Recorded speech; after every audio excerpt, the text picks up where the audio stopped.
This weekend, Israel's army is promising to end Hamas as airstrikes and a looming ground invasion intensify 1 week after Hamas's deadly terror attack on Israel. Thousands now dead, including at least 27 Americans, thousands more injured, and at least 14 Americans still unaccounted for. This past week in Wisconsin, vigils to honor the lives lost in Israel, a bipartisan resolution in the Assembly to condemn Hamas and the attacks, and marches backing the Palestinian people. We stand with the Palestinian people in their fight for their freedom. I have a lot of family in Palestine, and it's sad. They're scared. They're hiding all the time. They're in fear of their lives every single day. Rabbi Nir Barkan joins us now outside of Jerusalem. Thank you so much for joining us. Can you tell me where exactly you are, and are you safe? Well, I'm currently located in a city called Modi'in, which is in the heart of the country. But in fact, nobody is safe because the missiles of the Hamas are reaching everywhere in the country, from the south to the center and to the north. So my community, as well as myself, had to evacuate to sealed rooms several times during the last week. You served in the intelligence corps of the Israel Defense Forces. Take me inside what the IDF is dealing with right now. What are we going to see as this war unfortunately continues to escalate? Well, first, we have to remember that I served in the intelligence corps of Israel 30 years ago. But as an Israeli, I can tell you that the IDF is taking a few steps, one by one, in order to achieve the goals that it set for itself. First and foremost, we had to clean the area that the terrorists entered and make sure that the citizens in the Negev area, in the southern part of Israel, are safe. This has been done already. Second goal is to make sure that there will not be a second attack, neither from the south nor from the north or the east borders of Israel. We're in the process of making sure that. Next step will be to make sure that never in the history of the state of Israel or any liberal democratic state in the world will have to face such brutal aggression. You do have connections to Wisconsin. You served as an emissary in Milwaukee for years ago. Talk about the connections that you made here in Milwaukee, and have you continued to stay in touch with folks here on the ground? And what do you make of the support that you're seeing during these times of war? Milwaukee is dear to me. Milwaukee is my home away from home. We arrived in Milwaukee in 1999 and served on the ground for 4 years. We've made hundreds of friendships with people of Milwaukee, Jews and non-Jews alike. And I maintain the connection, and they have too, maintained the connection between us for the last 20 years. Friendship means that mostly in times of happy occasions, we're coming to each other's events. Friendship means that when one of us needs help, the other one is standing behind them. And this is what you're doing now.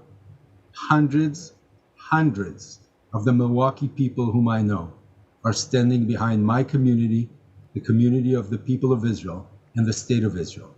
This is unheard of. This is so heartwarming. I'm touched by every phone call, every WhatsApp, every SMS, every text message that I get, every email that people send to me. And the money flows in order to rehabilitate the South and the soldiers fighting in the South. Rabbi, what do the people of Israel, what do you need right now? First and foremost, we need the understanding of what I've described before. And this is, first and foremost, to make a big difference between innocent civilians and terrorists. The world media, I think, finally has gotten it. The world media understands that those animals who attacked innocent people on a holiday, on Shabbat, on the holiest day for the Jews, are not human beings and cannot be considered as human beings. If the world understands that, this will be a better world for all, not just for the Jews in the land of Israel. Rabbi Nir Barkan joining us from just outside of Jerusalem. Again, thank you so much for your time. I wish it were under different circumstances, but my thoughts are with you, your friends and your family. I hope that you stay safe. Thank you very much for the people of Wisconsin, to my friends in Milwaukee, and to the people of America. Let's bring in Miriam Rosenzweig, President and CEO of the Milwaukee Jewish Federation. Miriam, thank you so much for your time and being here today. Glad to be here. Thank you for having us. We're seeing a wide array of responses from lawmakers, both here in Wisconsin and on Capitol Hill. Curious if there's anything you would like the U.S. government or Congress to do that they aren't yet at this moment. We are very proud to be American Jews and to live in a country where our president has come out so strongly in a very clear voice on the side of morality, on the right side of history, on the right side of telling the world what is happening and telling them where the United States stands.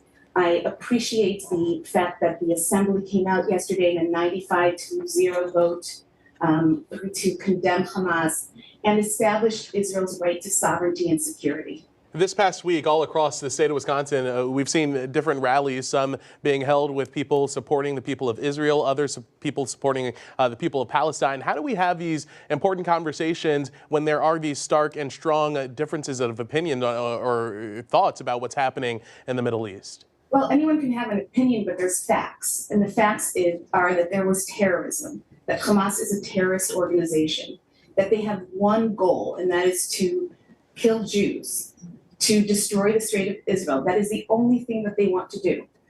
And that's what the facts are. The facts are that innocent civilians were murdered in their homes, the children and babies, and they were done in the most savage way. That's the facts. We can have opinions on how to solve the problem. We can have opinions about a two-state solution, but this wasn't about how to solve the problem. This was a complete act of terrorism meant to frighten the Jewish people, meant to destroy their spirit, meant to murder as many people as possible.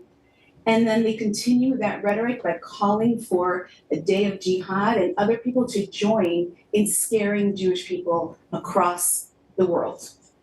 Miriam Rosenzweig, President and CEO of the Milwaukee Jewish Federation. Miriam, thank you so much for your time today. Thank you so much for having me. Up next, the latest from Capitol Hill, the battle to find a new House Speaker, Congress, and potential aid to Israel.